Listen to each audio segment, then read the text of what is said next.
green yung nakailaw. So nakabukas din yung both inverter natin na pinagkukunan nila. So itatry nating i-test lang, no, kung lilipat siya pag lumipat yung power na sa emergency. So papatayin natin yung normal power natin. Sa circuit breaker na lang natin siya papatayin. And let's see kung switch din yung ilaw sa taas. Yun. So kasabay ng pag-switch ng ating ATS, syempre magsuswitch din yung light sa ibabaw niya.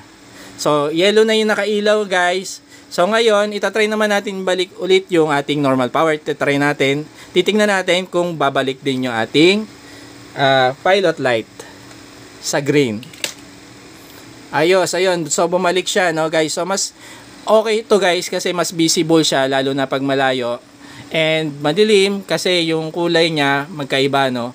Pag nakita mong green, normal power, and nakita mong yellow, naka-emergency power ka na.